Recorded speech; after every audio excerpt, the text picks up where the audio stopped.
Sir, पहले तो मैं आपको बताता हूँ, मेरा नाम अफसर शाह है। हम लोग एक क्राइम ब्यूरो इन्वेस्टिगेशन ट्रस्ट करके एक एक ट्रस्ट है जिसमें बहुत सारे लोग इसमें काम करते हैं और देश में हो रहे जैसे आम आदमी को जो जो आम आदमी को परेशानियां हैं, जैसे आईआरसीटीसी ई टिकटिंग का मामला है। तो ई टिकटिंग पे 2 साल से हम काम कर रहे हैं और 2 साल में हमने ये देखा कि कई लोगों का सहयोग लिया और उससे सारी रिपोर्ट ली और हमने मुंबई से लेके दिल्ली तक सभी डिपार्टमेंट को almost Delhi CBI, Bengaluru CBI, Mumbai CBI और rapid action force railway police को, मुंबई कमिश्नर को, तो होम मिनिस्ट्री को, प्रेसिडेंट ऑफ इंडिया को, सभी को इसका एक्नॉलेजमेंट दिया है। उसके बाद में हमें जो जो लेटर आए हैं, जैसे जैसे कि हमें एक क्राइम ब्रांच मुंबई से प्रॉपर्टी सेल से आया है। आज मैं खुद स्टेटमेंट दे के आया हूँ और उसमें उन्होंने आश्वासन दिया है कि सर ये बहुत जल्द इस पे कार्रवाई की जाएगी, क्योंकि होम मिनिस्ट्री ने मुंबई कमिश्नर को लेटर भेजा है और उन्होंने कहा कि इस पे पूरी जांच की जाए और हमने इसकी जांच की मांग की है। तो इसमें जो मेन एक्यूज्ड है ये पूरा सिंडिकेट चलाते हैं और ये इनका सिंडिकेट पूरे लाखों करोड़ों रुपए लोगों में फैला हुआ है पूरे इंडिया में। मेन सॉफ्टवेयर डेवलपर है ये 4 लोग हैं लगभग। एक बंदे का नाम है शमशेर, एक बंदे का नाम है सलमान, जो मेन सॉफ्टवेयर डेवलपर है। उसका फोटो है मेरे पास में। शमशेर आलम, ये जो सलमान है वो ये है, ये सलमान है। ये 2010 से लेके और अभी तक का इसका रिकॉर्ड है और कई मामलों में अजमेर पुलिस, अजमेर आरपीएफ, ऐसे कई Lucknow cyber crime, UP STF, बहुत से जगहों पे इसके खिलाफ विभिन्न अपराध का केस दर्ज है। इसका एक्नॉलेजमेंट हमने सभी जगहों पे भेजा है, यहाँ तक कि महाराष्ट्र के मुख्यमंत्री को भी भेजा है, सचिव को भी भेजा है। लेकिन इस पे कार्रवाई थोड़ी ढीली पड़ रही है, लेकिन कार्रवाई चालू है। और प्रॉपर्टी सेल क्राइम ब्रांच ने, भाई खल्ला ने हमें आश्वासन दिया है कि ये बहुत जल्द हम इस पे कार्रवाई करेंगे। इसमें इसमें ये अगर ये आते हैं, दूसरा आरोपी है इसका भाई, सलमान का भाई। ये देखिए, ये सलमान का भाई है, इसका नाम है जीसान। ये बंदा हर हफ्ते बैंकॉक जाता है, हफ्ते 15 दिन में बैंकॉक जाता है और वहां पे जो है ना, ये वहां से ये ब्लैक करके कुछ ऐसा सॉफ्टवेयर का नाम है, ये खरीदता है और ये खरीद के ना पूरा ये मॉडिफाई करता है और उसके बाद सलमान इसको मार्केट में सर्वाइव करता है। सलमान के यूजर्स कम से कम लाखों में हैं और सलमान के सिंडिकेट को ऑपरेट करने वाला शमशेर है।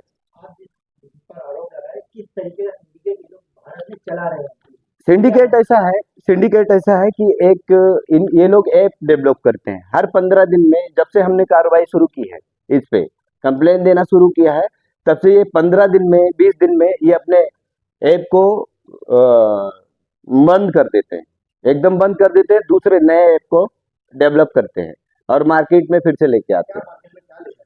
आपके गूगल पे सर्च करोगे तत्काल टिकट सॉफ्टवेयर ऐप, आपको लाखों ऐप मिल जाएंगे। आपको नेक्सस मिलेगा, तेज मिलेगा, गदर मिलेगा, विजिप मिलेगा, ऐसे इनके नाम है सॉफ्टवेयर के, बहुत सारे नाम है। ये सारे सिंडिकेट के सबसे बड़े माफिया यही है, क्योंकि इन्होंने ही पूरा डेवलप किया है पूरे इंडिया में। बेंगलोर से लेके पूरे इंडिया में जितने जगह पे चल रहा है, ये पूरा ऑपरेट करने वाले यही लोग हैं। सीबीआई की चार्जशीट में 22 एक्यूज दिखाया है। 2015 की सीबीआई की बेंगलुरु सीबीआई चार्जशीट में 22 एक्यूज दिखाया है, लेकिन ये अभी तक जो पिछले थे उनके ऊपर गवर्नमेंट ने कार्रवाई की, रेलवे ने कार्रवाई की, सीबीआई ने कार्रवाई की, कई लोगों के प्रॉपर्टी जब्त की, लेकिन ये 4 लोग बेल पे बाहर हैं।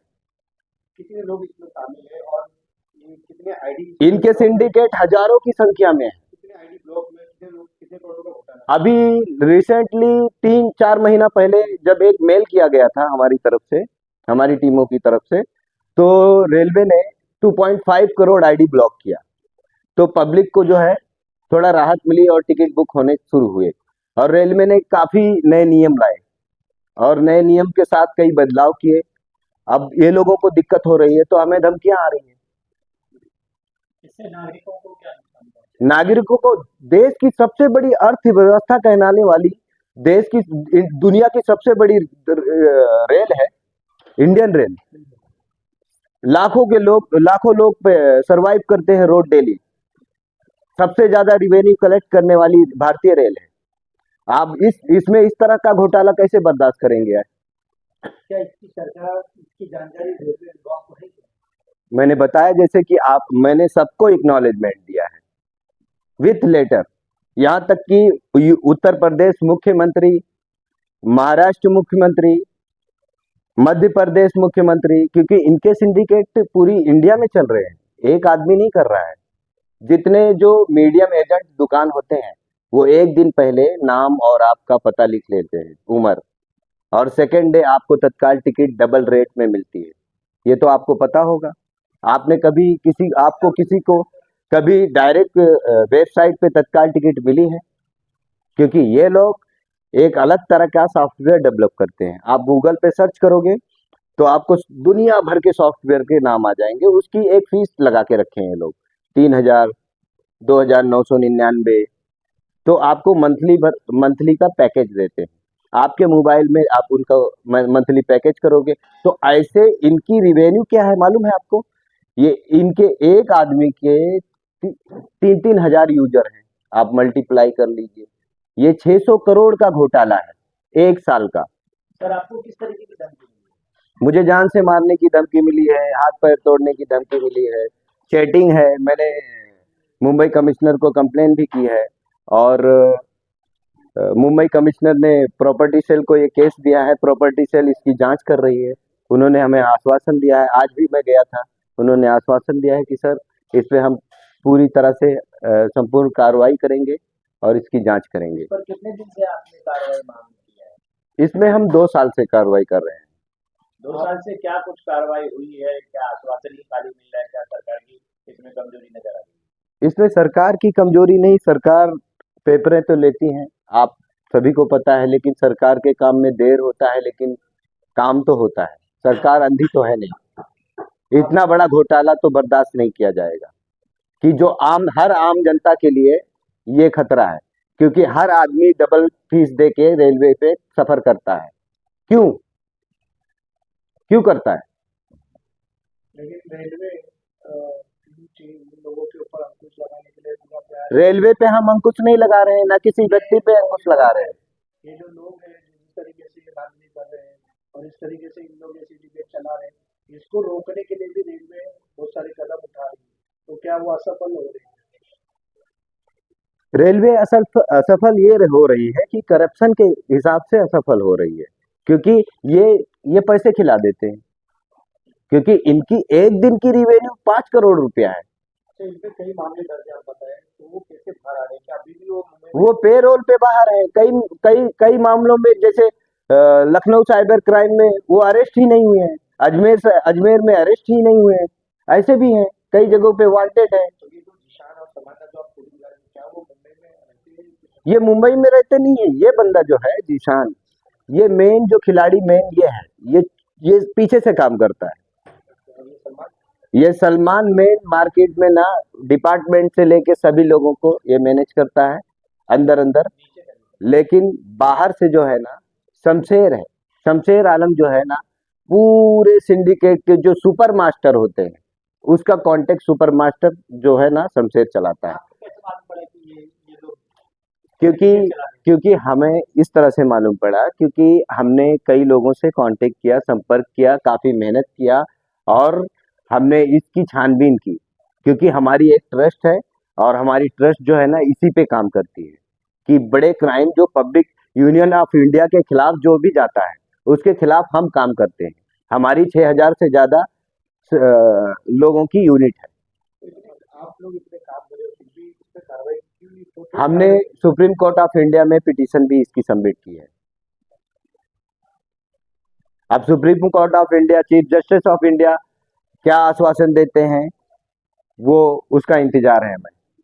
अभी आप क्या चाहते हैं आगे आपकी क्या हम चाहते हैं कि जो धमकियां आ रही हैं उनके ऊपर एफआईआर दर्ज किया जाए और उनको अरेस्ट किया जाए और उनकी प्रॉपर्टी को की जांच की जाए, क्योंकि क्योंकि उनकी प्रॉपर्टी के पास में उनकी प्रॉपर्टी का मेरे पास साक्ष्य है। कम से कम मेरे पास 200 करोड़ की प्रॉपर्टी का साक्ष्य खाली सलमान का है। लेकिन आप खुद ही बोल रहे हैं कि वो सब सबको जेब में रखकर इनका कौन सा बिजनेस है जेब में रख के? मतलब सबको साथ में लेकर ही वो चल रहे हैं, तो फिर आपको न्याय कैसे मिलेगा? सबको साथ में अगर लेके चल रहे हैं तो न्याय मर थोड़ी ना गया है। सबको बोले तो पूरी दुनिया को तो लेके नहीं चल रहे हैं, पूरे भारत को। सिस्टम को ही लेके चल रहे हैं आप, सिस्टम में कोई तो होगा जो हमारी सुनवाई करेगा। आपको न्याय पे भरोसा है? न्याय पे हमें पूरा भरोसा है, क्योंकि न्याय सर्वोपरि है, उससे आगे कोई नहीं है। क्या ये धमकी के एफआईआर की मांग के लिए आपने पुलिस से मांग किया अपने नजदीकी पुलिस को? हमें आज आश्वासन दिया गया है कि हमें क्राइम ब्रांच भाई कल्ला क्राइम ब्रांच प्रॉपर्टी सेल ने हमें आश्वासन दिया है कि आप अपने डीजीपी को, आप अपने डीसीपी को मिलिए और अपने इलाके के पुलिस स्टेशन में इनके खिलाफ एनसी दीजिए। आपने ऐसी दिए क्या? सरकार आपने ऐसी दिए क्या? हम आज एनसी देने वाले हैं। सरकार से किस तरह की मांग करेंगे? जी, सरकार से हम मांग करते हैं कि इनके खिलाफ इनके जितने भी पूरे सिंडिकेट हैं, सबसे पहले तो इनके सारे खाते, इनकी प्रॉपर्टी, इनके सारी चीजों को, हाँ, इनकी सारी चीजों की पूरी जांच की जाए।